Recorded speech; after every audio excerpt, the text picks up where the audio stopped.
Use the operating mode pinpointer to identify and discriminate metals, locate tunnels and estimate the size of objects.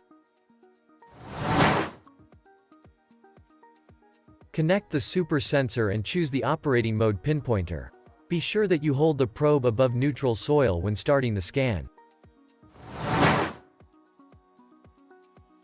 Walk as you wish in every direction, but keep the probe in vertical orientation. Do not rotate or pivot it.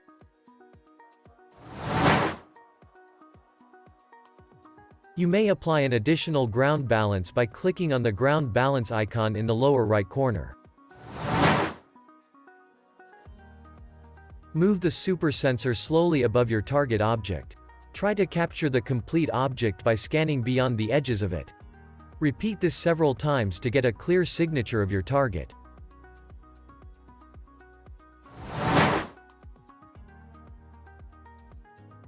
You may see different signatures on the screen while scanning.